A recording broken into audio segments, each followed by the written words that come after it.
귀한 찬양 감사합니다. 우리 2022년도 우리 새해 첫 주일부터 또 우리 2부 찬양대가 이렇게 함께 설 수 있는 것이 당연한 것이 아니라 하나님의 은혜인 줄 믿습니다. 개인적으로 너무 좋아하는 찬양인데 또 이렇게 찬양대가 모든 것이 은혜라는 찬양으로 이렇게 하나님을 찬양하고 고백을 하니 얼마나 참 좋은지 모르겠습니다. 우리 성도님 모든 삶 속에서 모든 것이 하나님의 은혜임을 고백하는 삶을 살아내시는 복된 주님의 자녀들 되시기를 간절히 축원합니다. 우리 한번 옆에 분들과 한번 인사하실 텐데, 인사하실 때 하나님이 찾으시는 예배자가 됩시다. 그리고 새해에는 첫 시간을 예배로 엽시다. 이렇게 한번 옆에 분들과 환하게 웃으시면서, 마스크를 쓰고 계셔서 입은 안 보이셔도 눈빛으로 웃으시면서 한번 옆에 분들과 인사하시면 좋겠습니다. 하나님이 찾으시는 예배자가 됩시다. 첫 시간을 예배로 열겠습니다. 아멘. 네. 우리가 2022년도에는 그렇게 함께 결심하고 나아가고 있습니다. 하나님이 찾으시는 예배자가 되고 나의 첫 시간을 매일 예배로 열겠다, 이렇게 이제 결단하고 나아가고자 합니다. 저희가 수요일 날 신명기 말씀을 읽고 있는데요. 그 신명기 말씀을 보게 되면 신명기 12장과 14장과 그리고 26장을 보게 되면 하나님께서 그렇게 명령하셨습니다. 너희들은 그 땅에서 얻게 되는 첫 소산물을 나에게 가지고 오라, 이런 명령을 하셨습니다. 그래서 이제 지금도 우리 농촌교회에 가보면 농촌에서 실제로 이제 농사 지으시는 분들은 그 첫 수확을 교회로 가지고 오고요. 때로는 이제 목사님에게 이렇게 드리죠. 그러한 방식으로 그 말씀에 제시된 명령을 따르는데요. 저희들은 이 첫 수확물뿐만이 아니라 첫 시간을 하나님께 드리고자 한다라는 것이죠. 어떤 사람은 그렇게 이야기합니다. 이 땅에 살고 있는 모든 사람들은 동일한 것을 받는데 매일마다 하루라는 시간을 받는다라는 거죠. 이건 동일하게 받는다는 겁니다. 마치 우리가 땅에서 수확물을 거두어 드리는 것처럼 눈을 뜨면 하나님께서 우리들에게 새로운 하루를 주시는데, 이 하루의 첫 시간을 하나님께 드리는 것은 아주 말씀에 부합한 것이다 라는 거죠. 그래서 여러분, 우리가 일어나자마자 아이들 준비시켜서 학교를 보내고 또 직장을 나가야 돼서 바쁘지만 30분만 일찍 일어나셔가지고 그 첫 시간을 우리 교회에서 드리는 그 새벽 예배 영상을 가지고 본인이 말씀을 듣고 기도하는 그런 첫 시간을 예배로 여는 저와 여러분들이 되기를 간절히 소망합니다. 제가 2022년도 주제를 하나님이 찾으시는 예배자, 그리고 그에 따른 활동으로 첫 시간을 예배로 여는 이 활동을 하고자 하는 마음을 하나님께서 주셔서 이제 그렇게 하고 있는데요. 그래서 2022년도를 이제 주제가 예배이다 보니까 제가 예배와 관련된 책들을 먼저 찾아보게 되었습니다. 그 중에 우리 동탄 시온교회를 목회하시는 우리 하근수 목사님의 책, 왜 새벽 기도인가? 라는 책을 이제 읽게 되었습니다. 이 목사님이 이제 동탄 시온교회의 교회를 개척하시고요. 아주 열심히 목회하셔가지고 개척하시고 몇 년 만에 성도님이 150명이 되었다는 겁니다. 아주 빨리 부흥한 거죠. 근데 성도님들 한 150명 정도 되니까 그때도 여전히 교회는 상가에 있었고요. 약간 교회에 정체기가 왔다는 겁니다. 무언가를 해도 이렇게 막 교회가 막 으쌰으쌰하는 분위기가 안 난다는 거죠. 신앙의 정체기. 그때 이제 이 목사님이 기도하면서 하나님께서 어떤 마음의 감동을 주셨냐면요, 온 교인이 함께 참여하는 새벽 기도를 해야 되겠다, 이런 감동을 하나님께서 주셨다는 거예요. 그래서 이 목사님이 그 감동을 받고 모든 성도님들을 다 모아가지고 회의를 했다는 겁니다. 우리 모든 성도님이 함께 참여하는 새벽 기도를 하고자 합니다. 그리고 그 제목을 새벽 기도 총진군, 꼭 군대 용어죠. 새벽 기도 총진군이라는 그러한 제목을 가지고 함께 했는데요. 그때 이제 그 첫 해 모든 성도님들이 한 마음이 되어서 새벽 기도를 했다라는 거죠. 그리고 난 다음에 그 해를 기점으로 26년 동안 매해 새벽 기도 총진군을 하고 있다라는 거죠. 그러면서 하시는 말씀이 그때 150명이었던 성도님들이 지금은 3,000명의 성도가 되었다, 이렇게 말씀하시는 거예요. 저는 지금 여러분들에게 이 이야기를 소개하면서 우리가 새벽 기도를 하면 150명이 3,000명이 됩니다, 이 이야기를 하고자 하는 것이 아닙니다.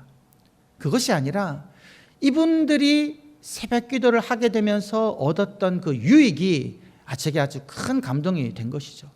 이전에는 그 교회가 교역자가 무언가를 하자 그래도요, 성도님들이 그렇게 적극적으로 참여하지 않았다는 겁니다. 그냥 교역자가 하자 그러면 마음에 감동이 있는 분 몇 분만 따라하고 나머지 많은 분들은 그냥 이제 주일 예배만 드리고 가시는 그런 분위기였다는 거죠. 근데 그 새벽기도 총진군에 교역자가 목사님이 비전을 선포했을 때에 이번에는 모든 교인들이, 그 당시 150명 정도 되는 교인들이 모든 분들이 함께 참여하는 그런 새벽기도였다는 거죠. 그래서 한 달간 진행됐는데 그 한 달 동안 어떤 역사가 일어났냐면요, 이전에는 그냥 설교를 해도 이거는 목사의 말 이랬던 것이 모든 성도님들이 자발적으로 새벽 기도를 한 달 하다 보니까 매일매일 새벽마다 하나님이 주시는 말씀을 그 성도님 한 분 한 분들이 각자 받았다는 거죠. 그래서 이제는 누가 시켜서 신앙생활하고 전도하고 봉사하는 것이 아니라 이분들이 하나님의 말씀을 들으며 하나님께서 나에게 주시는 말씀이다라고 느끼면서, 야, 우리가 예배를 드려야 되겠구나, 우리가 기도해야 되겠구나, 우리가 전도해야 되겠구나, 이렇게 각자가 자발적으로 참여하게 되었다는 거죠. 그래서 누가 시키지도 않아서 성도님들이 이 예배가 너무 은혜로우니까요, 나가서 전도하는 겁니다. 우리 교회 한번 오셔서 예배 한번 들어보십시오, 삶이 달라질 겁니다. 이런 분위기가 되다 보니까 아마 교회가 부흥하지 않았나, 이렇게 생각한다는 거죠. 하나님의 말씀이 매일매일 그들의 심령에 새겨지고 그 말씀에 따라 모든 성도님 한 분 한 분들이 그렇게 살아가니까 하나님의 말씀의 역사에서 그 교회 가운데 놀라운 변화가 일어났다라는 것이죠. 여러분, 저는 기대합니다. 하나님께서 그러한 소망을 주세요. 우리 모든 성도님들이 하루의 첫 시간을 하나님께 드리면서 새벽 예배를 통하여 혹은 각자의 삶 속에서 우리가 함께 드려진 그 새벽 예배 말씀을 함께 들으며 기도할 때에 우리 각자의 성도님들이 각자에게 주시는 하나님의 말씀을 받아들고 그 말씀을 가지고 살아갈 때에 1년 뒤에 우리 성도님들의 삶 속에 놀라운 변화가 일어날 줄 믿습니다. 그 놀라운 변화로 인하여 우리 영동교회도 더욱더 하나님의 뜻대로 든든히 서가고 자라나게 될 줄 믿습니다. 우리 어제 드렸던 그 송구 영신 예배, 그리고 오늘 이 주일 예배 참석하시는 분들은요, 이미 이틀을 참석한 겁니다.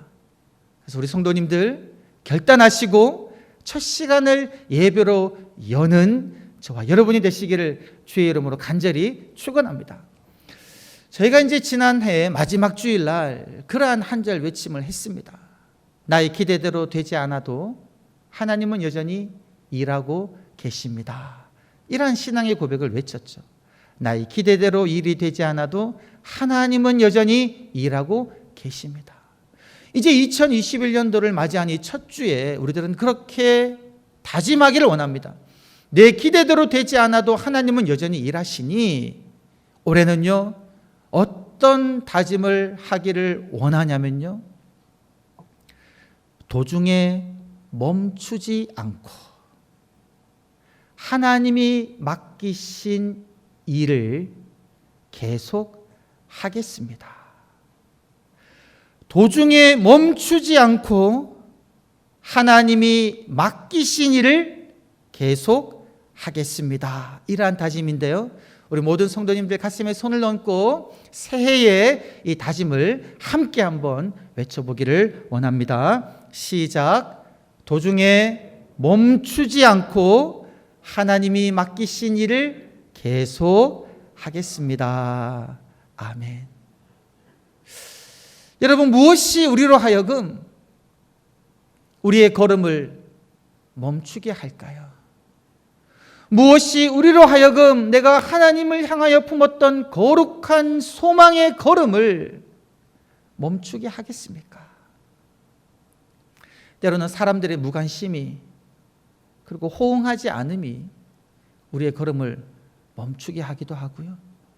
때로는 사람들의 오해, 사람들의 비난, 나의 의도를 곡해하는 그 오해와 비난이 우리의 걸음을 멈추기도 합니다. 그리고 때로는 내가 계획했던 대로, 내가 기대했던 대로 일의 결과가 되지 않을 때 또한 우리들은 우리의 소망의 소명의 걸음을 멈추게 된다라는 거죠. 한 가지 예를 들어보겠습니다. 어떤 성도님이 계십니다. 근데 이 성도님은요, 청소년을 너무 사랑하는 거예요. 어쨌든 이 청소년들이 하나님을 제대로 알기를 원하는 그런 분입니다. 거리를 나가보니까 하나님을 알지 못하고 세상 속에서 소위 말하는 놀고 있는 청소년들이 너무 많은 겁니다. 그들을 볼 때에 마음이 막 아픈 거예요. 그래서 그 예수님을 알지 못하고 세상을 즐기며 놀고 있는 그 청소년들에게 다가가서 교회로 데리고 오는 겁니다. 그런데 여러분, 하나님을 압니까? 성경을 압니까? 신앙이 있습니까? 그 모르는 친구들을 교회에 그냥 발붙이게 하려니까 이분이 어떻게 하냐면 그들이 좋아하는 이제 운동을 같이 하려고 하는 거죠. 탁구를 치기도 하고 배드민턴 대를 설치해서 함께 하기도 하고 그렇게 운동을 하기도 하고요. 혹은 이 친구들이 게임을 너무 좋아하니까 교회 한 곳에 게임을 할 수 있는 컴퓨터를 설치하고자 하는 겁니다. 그리고 이 친구들 중에는 요즘 말하는 그 밴드 있죠, 밴드. 청소년들이 막 드럼도 치고 베이스 기타랑 일렉도 치고 막 노래도 하는 이런 노래를, 이 밴드를 좋아하는 친구들이 있어가지고 밴드도 결성하려고 막 하는 겁니다.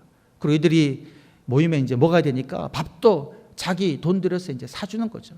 이런 식으로 열정을 가지고 이 친구들을 교회에 데리고 오고 어떻게든 교회에 발붙이려고 하는데 혼자 하기는 여러분 역부족인 거죠.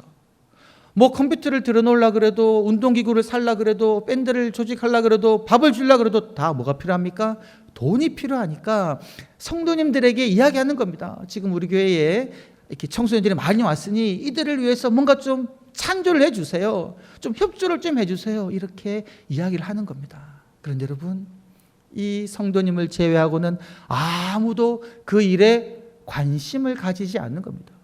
무관심한 거예요. 호응을 하지 않은 겁니다.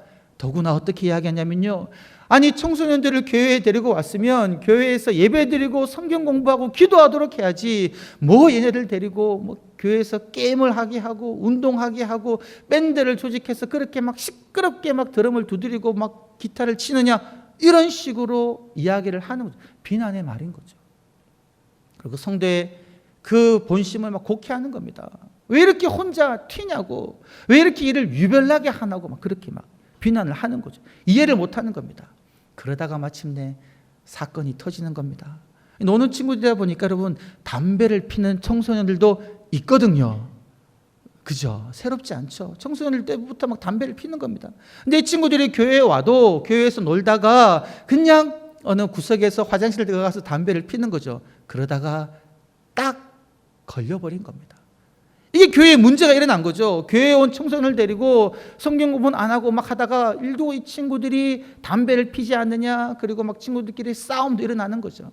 그러다 결국 이 일이 멈춰져 버린 겁니다. 이 성도님의 마음이 어떻겠습니까, 여러분? 하나님을 향하여 선한 비전과 소명을 가지고 어떻게 했는데 그 일이 자기 뜻대로 되지 않은 겁니다. 근데 더 큰 문제는 뭐냐면 여러분, 이분이 이 일뿐만이 아니라 이 일이 안 되니까 또 어떻게든 다른 방식으로 아이들을 전도하려고 이렇게도 해보고 저렇게도 해보고 다양하게 해봤는데 일하는 것마다 호응도 없고 가로막혀가지고 다 제대로 되지 않았다라는 거죠. 이럴 때 어떻게 되겠습니까? 이 성도님이 그렇게 생각할 수 있겠죠. 아우, 우리 교회는 안 돼. 아무도 나를 이해해 주는 사람이 없어. 도저히 우리 교회는 이런 일을 할 수가 없구나. 이렇게 생각하는 것까지 나가는 것도 문제지만 여러분, 더 큰 문제는 뭐냐면요, 교회를 원망하는 것으로 끝나는 것이 아니라 스스로를 자책하기 시작하는 겁니다. 내가 잘못 생각했나 보다. 내가 부족했나 보다. 내가 하나님 앞에 바로 서 있지 못해서 이 일이 제대로 되지 않았나 보다 라고 생각하고 그냥 모든 일을 멈추어 버리는 거죠. 청소년을 향하여 품었던 그 거룩한 소망감이 어디론가 다 사라져 버리는 겁니다. 이것이 사실은 더 큰 문제다라는 것이죠.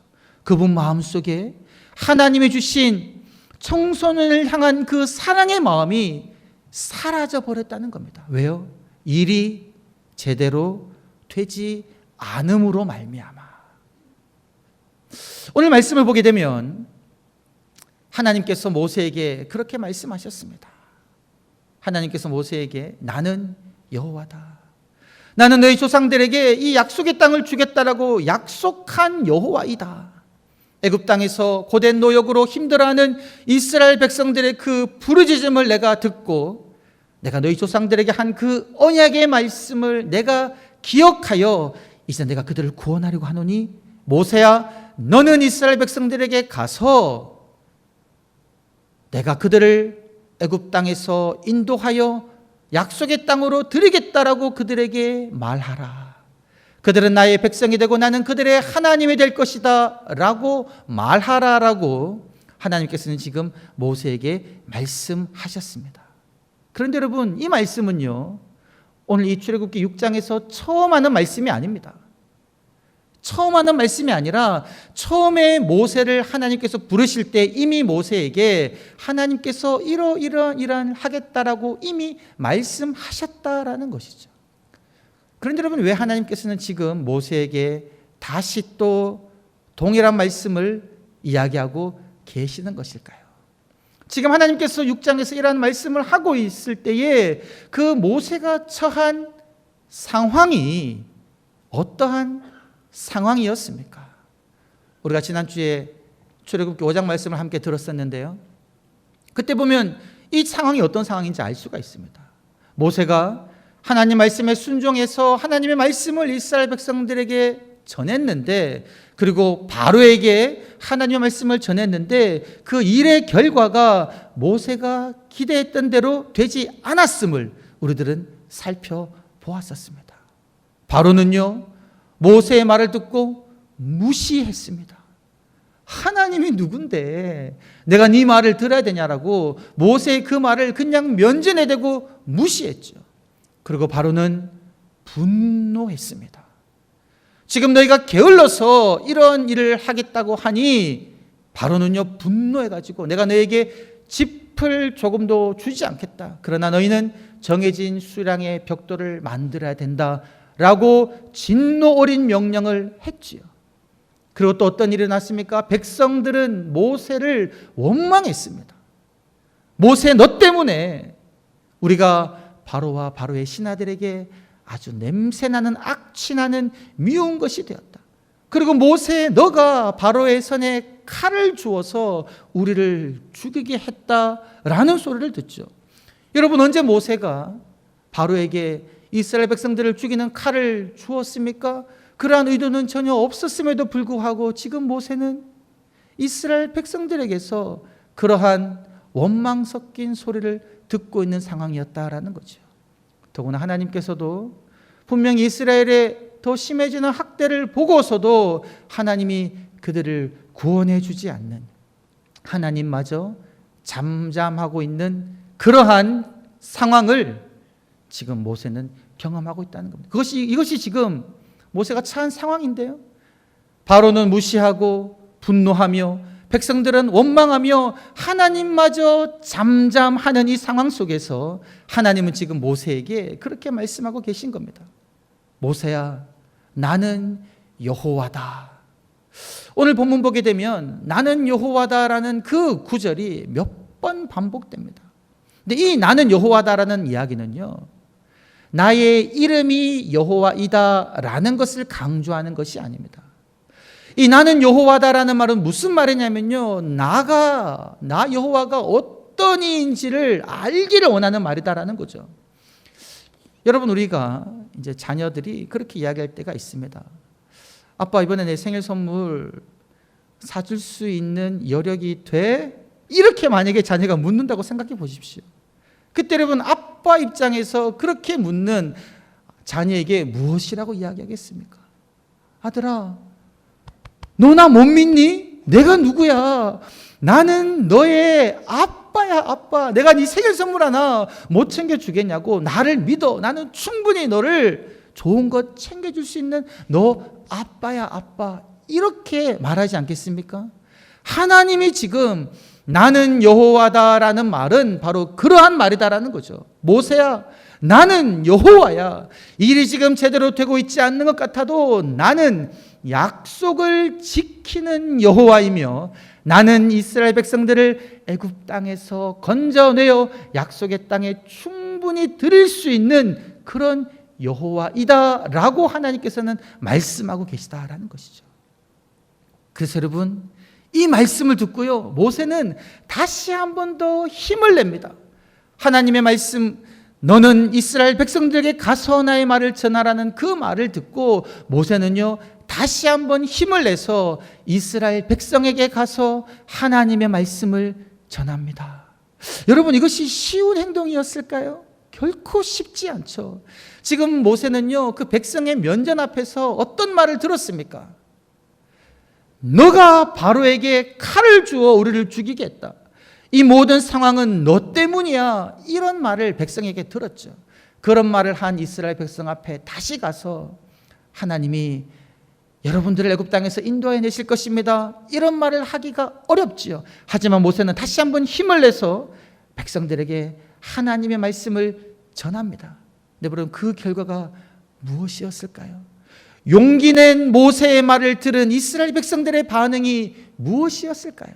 우리 한번 다 같이 출애굽기 6장 9절 말씀을 여러분들이 직접 성경을 한번 찾아보시면 좋겠습니다. 우리 화면에 말씀이 나오지 않을 텐데요, 여러분들이 직접 성경을 한번 찾아서 출애굽기 6장 9절 말씀을 다 같이 한번 읽어 보시겠습니다. 시작.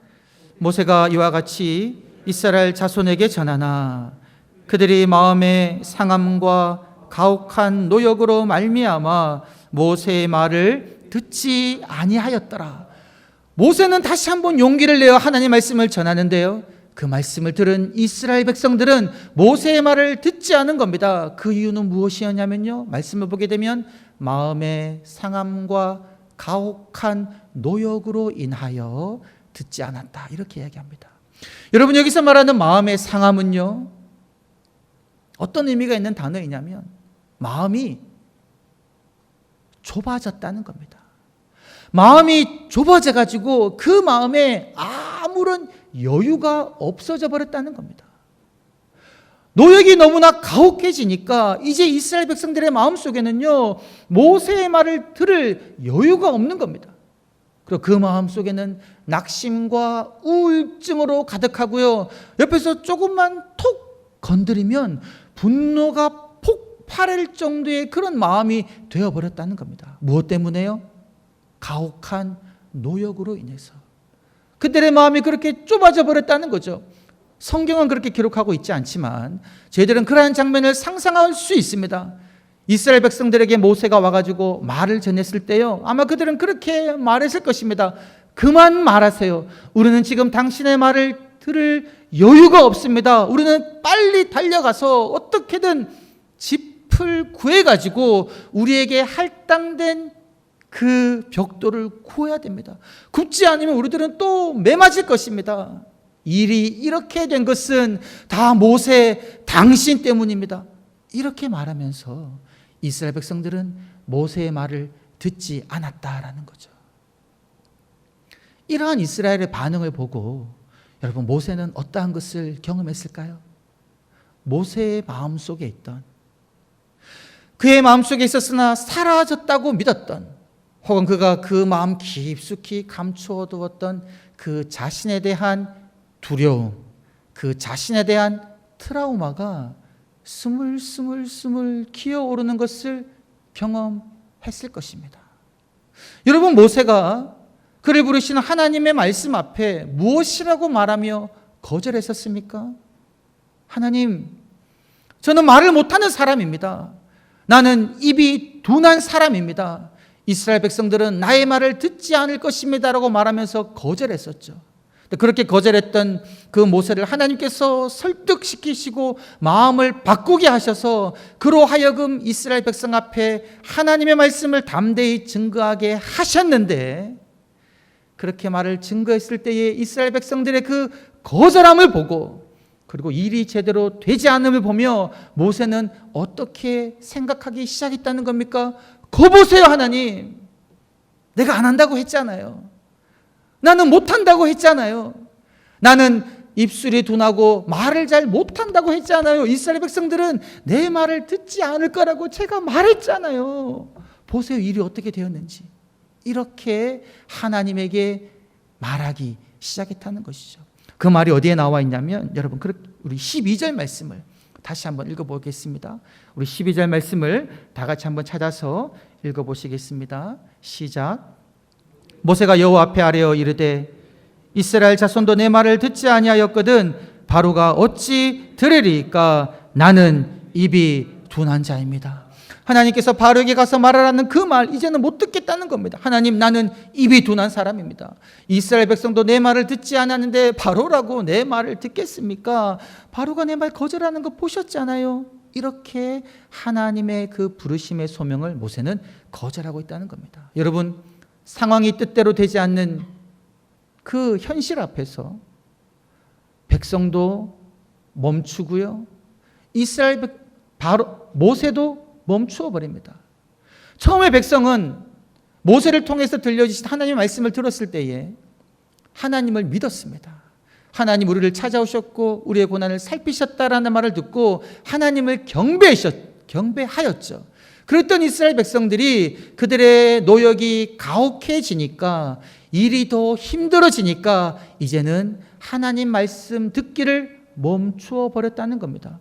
모세도 마찬가지입니다. 하나님 말씀에 순종해서 하나님 말씀을 바로와 이스라엘 백성들에게 증거했었지만 그의 말을 듣지 않는 이스라엘 백성 앞에서 모세도 그만 하나님의 말씀 증거하는 것을 멈추어 버린다라는 거죠. 그런데 여러분, 하나님께서는 우리들이 무엇하기를 원하실까요? 하나님께서는 결코 우리가 도중에 멈추기를 원하지 아니하시고 계속해서 하나님께서 우리에게 주신 그 소명의 걸음을 걸어가기를 원하신다라는 거죠. 오늘 말씀을 보게 되면 하나님께서는요, 반복적으로 모세에게 그렇게 이야기하십니다. 6절에 보게 되면 너는 이스라엘 자손에게 가서 말하라라고 이야기하고, 11절에서도 보면 너는 바로에게 가서 말하라 이렇게 이야기합니다. 하나님은 계속해서 모세에게 너는 이스라엘 자손과 바로에게 말할 것을 명령하신다라는 것이죠. 여러분, 이 명령을 듣고 모세는요, 하나님에게 그렇게 말했을 수도 있습니다. 하나님, 죄송합니다. 하나님, 바보세요, 하나님. 하나님 지금 일이 어떻게 되는지 모르세요? 이스라엘 백성 내 말 안 들었잖아요. 그런데 또 가서 전하라고요? 바로도 제 말을 안 들었습니다. 그런데 왜 하나님 또 바로에게 가서 전하라고 하십니까? 하나님은 지금 이 상황이 어떤지 알지 못하는 그런 분이십니까? 라고 하나님에게 말할 수 있는데, 여러분, 하나님께서는 여러분 이 모든 상황을 아시고서도요, 왜 하나님께서는 모세에게 계속해서 가서 말하라고 말씀하시는 것일까요? 우리가 믿는 하나님은 일이 성공하고 있든지 실패하고 있든지 상관없이 우리가 계속 하나님의 일을 하기를 원하신다라는 겁니다. 말씀을 읽어보면요, 하나님은 계속 모세를 밀어붙이십니다. 백성이 말을 듣지 않아도 바로가 말을 듣지 않아서 상황이 더 악화되어도 하나님께서는 계속 모세를 밀어붙이셔서 백성에게, 바로에게 하나님의 말씀을 하게 하신다라는 겁니다. 그리고 여러분, 오늘 말씀 13절을 보게 되면요, 하나님께서는 모세로 하여금 이스라엘 백성에게 하나님의 말씀을 전하게 하시고 결국 이스라엘 백성들을 약속의 땅으로 인도하셨다는 겁니다. 우리 한번 다 같이 13절 말씀을 함께 읽어보시겠습니다. 시작.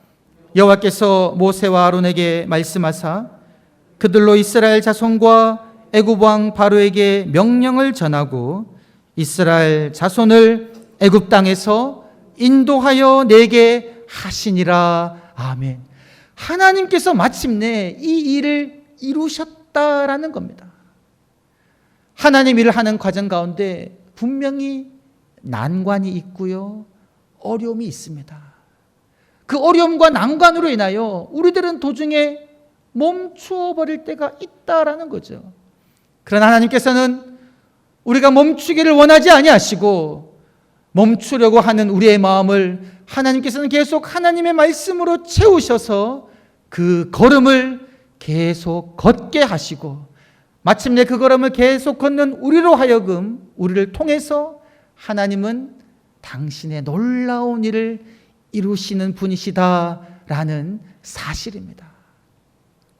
올 한 해 저희들이 어떠한 결단을 하고 있습니까? 첫 시간을 예배로 열기를 결단하며 함께 달려나가고자 합니다. 아마 이 말씀을 듣고 많은 성도님들이 결단하였을 것입니다. 그래, 내가 아침잠이 많지만 한번 해보자. 첫 시간을 예배로 열어보자. 그렇게 결단하고 나아가는데 여러분, 이 일이 여러분 생각만큼 제대로 안 될 수가 있습니다. 아침에 일찍 일어났더니만 좀 잠이 부족해서 일과 중에 여러분 피곤이 쌓여가지고 주무실 수도 있습니다. 그리고 첫 시간을 새벽에로 여는데도 여러분 가정에 여러 가지 안 좋은 일이 막 더 많이 일어날 수도 있습니다. 그러한 상황 속에서 여러분들은 예배를 멈추고 기도를 멈출 수가 있는데, 그러나 하나님께서는 여러분이 멈추기를 원치 아니하시고 그 결심을 계속 붙들고 하나님의 그 소명의 걸음을 걷기를 원하신다라는 것이죠.